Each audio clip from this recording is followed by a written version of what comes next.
Hello, and welcome back to the Gazette's Her Women of Achievement Honoree Spotlights.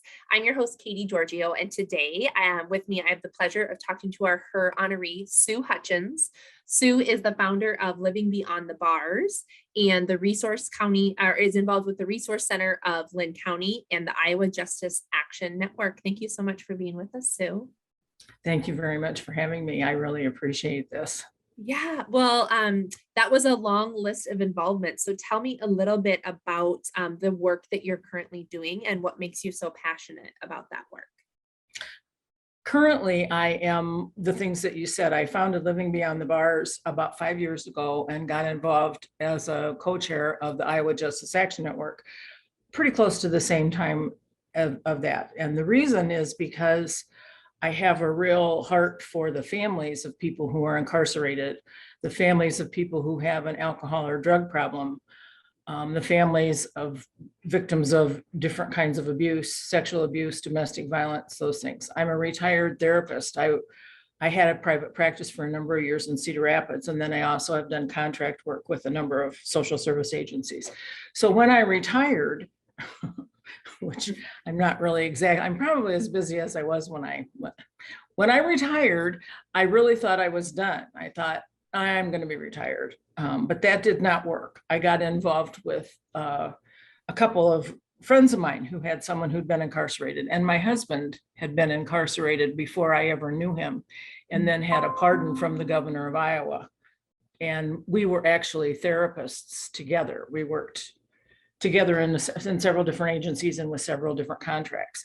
So I've always had an involvement with families and people who have been incarcerated throughout the years and people who've had trouble with the law. So anyway, I decided that because the families are so neglected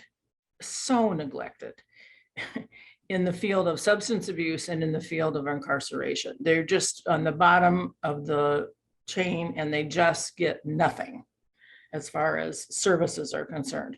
So I decided that somebody needed to do something, and I guess that somebody was me. I mean, I really feel like it's a passion of mine, and it's almost inspired like led. I feel like I've been led to do this. So in the course of the last 5 years, Living Beyond the Bars has support groups for family members and loved ones. And we also have Mike Cervantes is the other half of Living Beyond the Bars, and he has put together a wonderful reentry resource guide for people who are coming out of prison, and also for family members to know what services are available when somebody comes out of prison.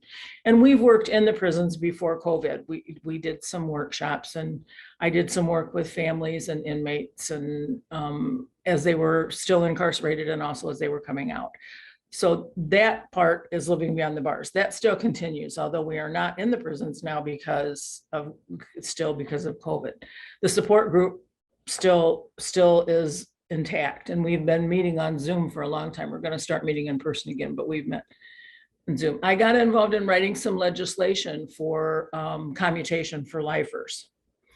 And in the course of that, I met a lot of lifers in the state of Iowa. We have about 790 people who are doing life without parole and haven't even had an opportunity for commutation for the past 30 some years. So when Governor Reynolds took office and started talking about second chances, then some people decided to draft a bill to see if we couldn't get some criteria for those second chances. In the course of that, I got to know a number of lifers and compiled a book. I will show you the book. It's called Bleak Walls, Bright Minds. And it's a collection of 27 lifers who have what they have done with their life since they've been incarcerated and why we were working so hard to get a second chance for them. And then the families wanted a say in this too. So I put together the book, compiled the book of loved ones and social workers and ministers, people who have worked with and known folks who are incarcerated and believe that they deserve a second chance. And I did not author these, I compiled these. So, I mean, I get credit as an author, but that's not really true. I'm not really the author, they are the author. And that I did through Living Beyond the Bars and also through the Iowa Justice Action Network. I'm part of a group from the Sentencing Project out of Washington, D.C. that we work specifically on what to do about life without the possibility of parole. Is that, do people deserve a second chance is basically what that comes down to. Do they deserve a second chance at a second chance? I mean, should they be condemned for life, or should they have the opportunity to at least be heard for a second chance? And I believe they should have the opportunity to at least be heard for a second chance.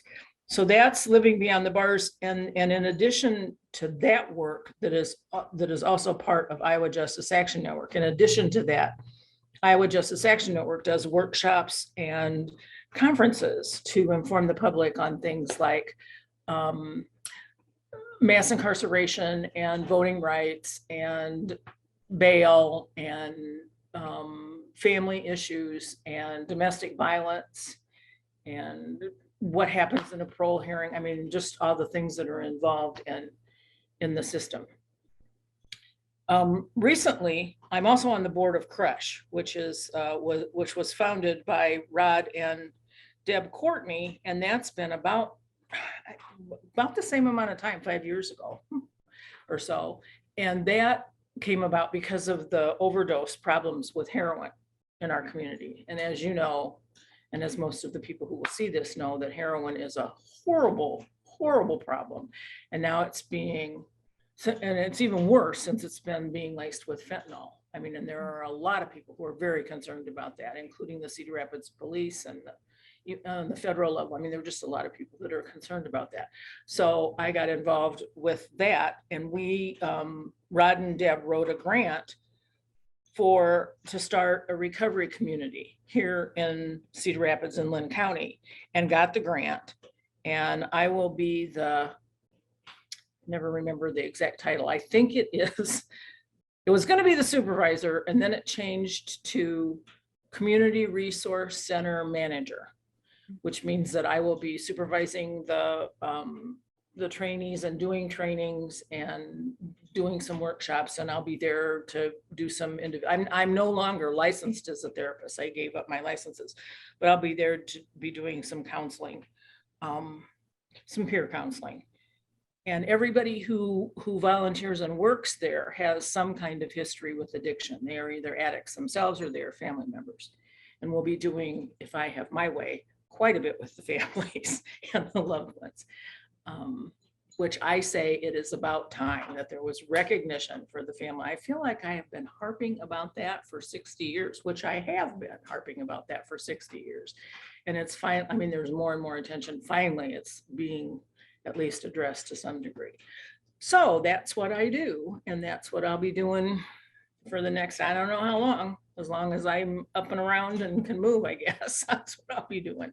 That is so, it's very clear that you are following your passion, and are such an example to people in our community that when you are passionate about an issue and you see a need, to step in and play a part in helping that. And what great perspective you bring to an issue that I think a lot of people sometimes turn a blind eye to, right? If it's not something, you see the side of law enforcement and choices that people make, but obviously there's much more to the story than that. And I think you're doing very valuable work. Talk about maybe something you've learned over the course of your career, and especially I think in the last 5 years. What is some advice that you would offer to other women that are looking to have some sort of impact in the community, whether it's big or small, whether it's in volunteer work or their profession? What would you offer up for others?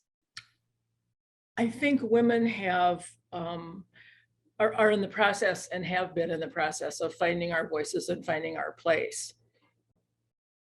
I grew up in the 60s. And so, I mean, I remember all of the early feminist days and all of the, you belong at home, pregnant in the kitchen, and all of that. That's what I grew up in.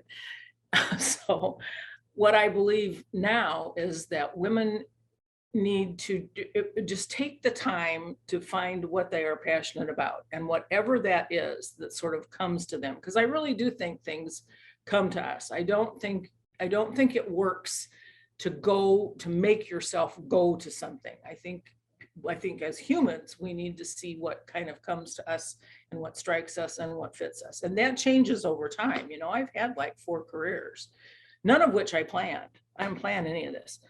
And I think if women take the time to really check with themselves, go inside, pay some attention to what they really are passionate about, whatever that is, I mean, whatever that is, a lot of women really, really want to be stay-at-home moms, and I think that's great.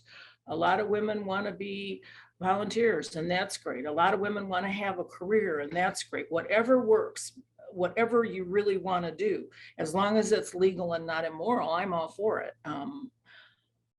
And I just think that the best advice that I could give people is to keep an open heart and an open mind, and to realize that we all, every single human being, is better than the worst thing they've ever done and worse than the better thing they've ever done.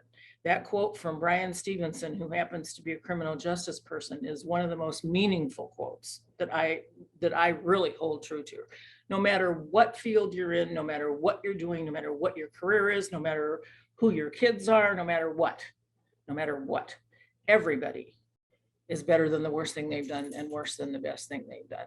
And a lot of it, like in my case, for my passion, a lot of us could have been caught and gone to jail. We just didn't get caught. I mean, there's a lot of people. And I certainly don't want to be remembered for the worst thing I ever did and have that be define the rest of my life. Oh my goodness, no, I don't want that. And I would hope that people in the course of their lifetime realize that nobody should be judged by the worst thing they've ever done for the rest of their life. Yes, of course, there needs to be consequences. Of course, there needs to be punishment. I don't think everybody should be out of prison. I don't think the police are bad. I don't think any of that. I think everybody needs to have consequences for what they do, but nobody should pay for the rest of their life just based on one bad thing that they did, that they deserve and should have, that should be recognized as human beings who may very well make the necessary changes to have a full life and to be a positive member in society. So that's my spiel. Thank you so much, Sue. And thank you to all of our viewers for helping us celebrate our 2022 Her Women of Achievement. For all of our 2022 Her honoree interviews, you can go to www.her.today. Thank you. Thank you.